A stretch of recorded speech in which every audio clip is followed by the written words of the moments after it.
Assalamualaikum warahmatullahi wabarakatuh. Perkenalkan, saya Dina Amalia Anggraini dari jurusan Psikologi Islam, Fakultas Usuluddin dan Humaniora. Saya akan mempresentasikan hasil dari tugas yang saya buat yang berjudul Penalaran dalam Bahasa Indonesia. Dosen pengampu, Bapak Rahmat Rizkiansyah, SPDI, SAP, MPD. Definisi penalaran. Penalaran adalah kalimat yang akan membantu dalam memahami arti empirisme. Pengertian penalaran adalah kalimat pemikir manusia yang mengikat fakta atau data yang ada sehingga dapat ditarik kesimpulan. Inilah kerjanya penalaran. Orang akan menerima penalaran yang memuat data dan fakta yang benar, dan menolak penalaran yang belum terbukti kebenarannya.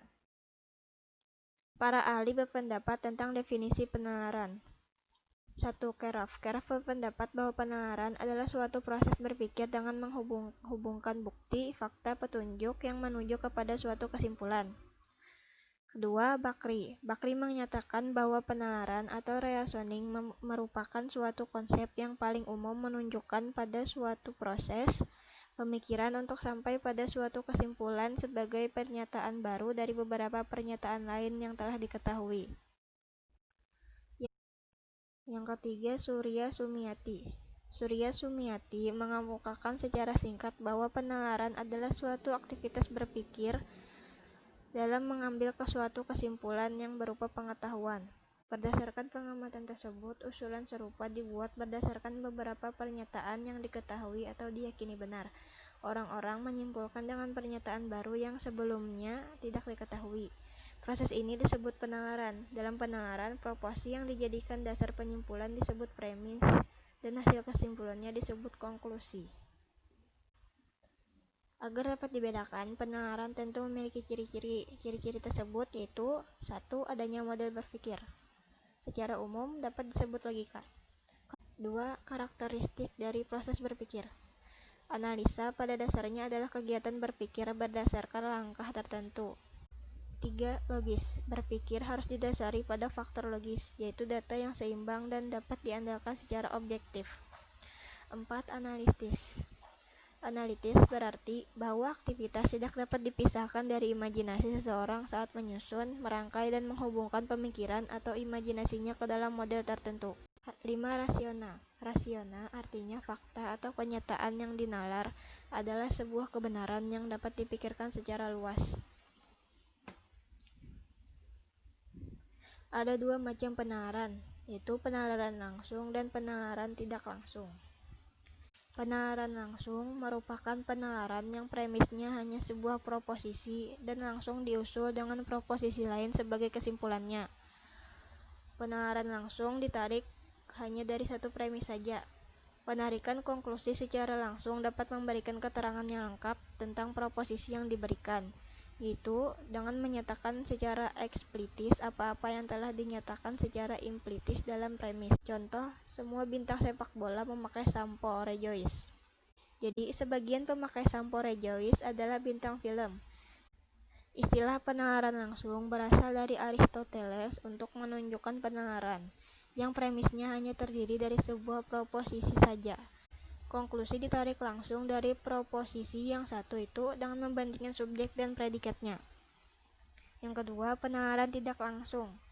Penalaran tidak langsung penarikan konklusinya atas lebih dari satu proposisi. Contoh, semua mahasiswa adalah anak rajin. Budi adalah mahasiswa. Budi adalah anak rajin. Dalam penalaran terdapat dua jenis metode, yaitu 1. Metode induktif. Paragraf induktif adalah paragraf yang diawali dengan penjelasan suatu masalah tertentu, termasuk contoh, bukti, dan fakta, dan diakhiri dengan kesimpulan berupa pernyataan umum. Bagian induktif dikembangkan dalam berbagai jenis, yaitu paragraf ringkasan, paragraf analogi, dan paragraf sebab akibat atau akibat sebab. Macam-macam penalaran induktif. 1. Generalisasi. Generalisasi adalah proses argumentasi yang dimulai dengan rangkaian fenomena individu atau yang spesifik dan mengarah pada kesimpulan umum.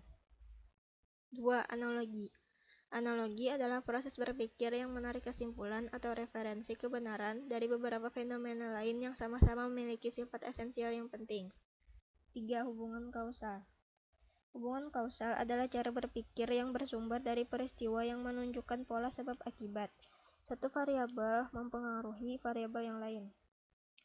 2. Metode deduktif.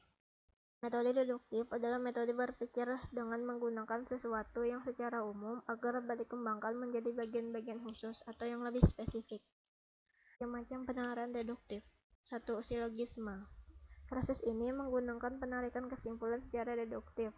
Silogisme terdiri dari dua pernyataan dan satu kesimpulan. Dengan kata lain, silogisme merupakan susunan dari tiga pendapat yang terdiri dari dua opini dan satu kesimpulan.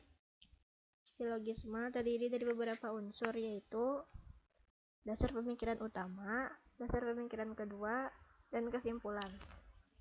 Contohnya, dasar pemikiran utama, seluruh mahasiswa dan mahasiswi UIN Antasari wajib mengikuti ujian.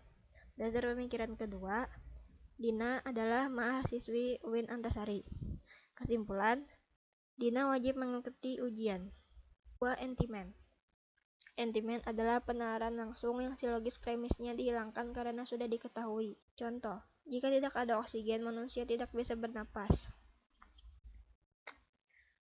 Konsep dan simbol penalaran. Penalaran juga merupakan aktivitas pikiran yang abstrak. Untuk mewujudkannya diperlukan simbol. Simbol atau lambang yang digunakan dalam penalaran berbentuk bahasa, sehingga wujud penalaran akan berupa argumen. Kesimpulannya adalah pernyataan atau konsep adalah abstrak dengan simbol berupa kata. Sedangkan untuk proses simbol yang digunakan adalah kalimat atau kalimat berita, dan penalaran menggunakan simbol berupa argumen. Argumenlah yang dapat menentukan kebenaran konklusi dari premis. Berdasarkan paparan di atas, jelas bahwa tiga bentuk pemikiran manusia adalah aktivitas berpikir yang saling berkait. Tidak ada proposisi tanpa pengertian dan tidak ada penalaran tanpa proposisi. Bersama-sama dengan terbentuknya pengertian, perluasannya akan terbentuk pola proposisi, dan dari proposisi akan digunakan sebagai premis dari penalaran, atau dapat juga dikatakan untuk menalar dibutuhkan proposisi, sedangkan proposisi merupakan hasil dari rangkaian pengertian. Syarat-syarat kebenaran dalam penalaran. Jika seseorang melakukan penalaran, tujuannya tentu adalah untuk menemukan kebenaran. Kebenaran dapat dicapai jika ketentuan dalam menalar dapat dipenuhi, yaitu suatu penalaran bertolak dari pengetahuan yang sudah dimiliki seseorang akan sesuatu yang memang benar atau sesuatu yang memang salah. Dalam penalaran, pengetahuan yang dijadikan konklusi adalah premis, jadi semua premis harus benar. Benar di sini harus meliputi sesuatu yang benar secara formal maupun material. Formal berarti penalaran memiliki bentuk yang tepat, diturunkan dari aturan-aturan berpikir yang tepat, sedangkan material berarti isi atau bahan yang dijadikan sebagai premis yang tepat. Kesalahan dalam penalaran. Kesalahan dalam penalaran bisa terjadi pada saat proses berpikir dalam menarik keputusan. Kesalahan dapat terjadi pada cara mengambil kesimpulan. Salah nalar bisa dari kesalahan secara gagasan, struktur kalimat, dan dorongan emosi. Macam salah nalar ada dua, yaitu kesalahan induktif yang terjadi karena generalisasinya terlalu kuat, salah dalam menilai hubungan sebab akibat, kesalahan analogi. Kedua, kesalahan deduktif yang terjadi karena tidak ada pembatasan jenis mayor, adanya term keempat, tidak ada pembatasan kesimpulan, dan terdapat dua premis negatif. Salah nalar meliputi kesalahan, kekeliruan, dan kecacatan dalam gagasan, pikiran, kepercayaan, dan kesimpulan. Kadang terjadi kesalahan dalam menarik kesimpulan. Ini terjadi karena beberapa faktor seperti emosional, ceroboh, dan kurang pengetahuan. 1. Generalisasi yang terlalu kuat. Kesalahan ini disebabkan jumlah premis yang digunakan tidak sesuai dengan besarnya generalisasinya, yang menyebabkan pengambilan kesimpulan menjadi tidak sesuai. Contoh, anak-anak tidak boleh berjalan di kamar mandi karena tempat itu licin.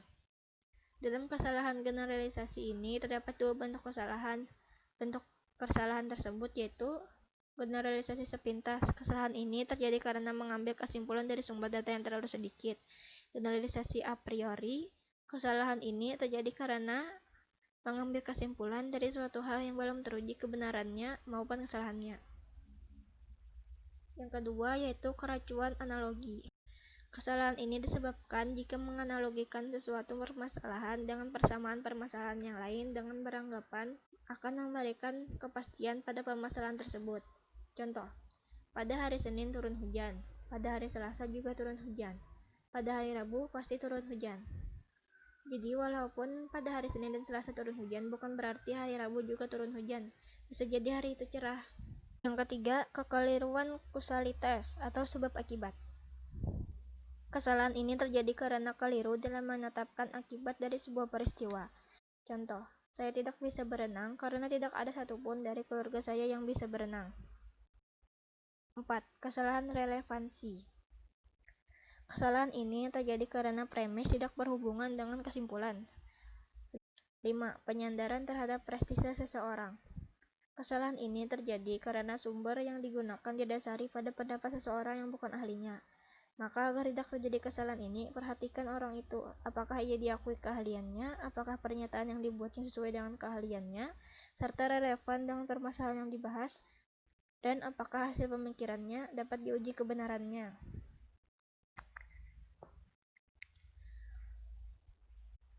Salah nalar sering terjadi karena kesalahan dalam menilai sesuatu yang mengakibatkan pergeseran makna dari nilai tersebut. Agar dapat menghindari salah nalar, maka perlu untuk mengetahui cara-caranya. Beberapa cara-cara tersebut antara lain memilih kata dengan baik, mengetahui teori dasar saat berpikir, selalu menambah wawasan, berkomunikasi dengan baik, jangan menarik kesimpulan terlalu cepat, tidak menyimpulkan sebelum dikaji kebenarannya, menguasai bahasa Indonesia yang baik dan benar, berpikir dan menyusun kata-kata yang tepat sebelum diucapkan. Sekian dari saya dengan materi penalaran dalam bahasa Indonesia. Jika ada salah mohon dimaafkan. Assalamualaikum warahmatullahi wabarakatuh.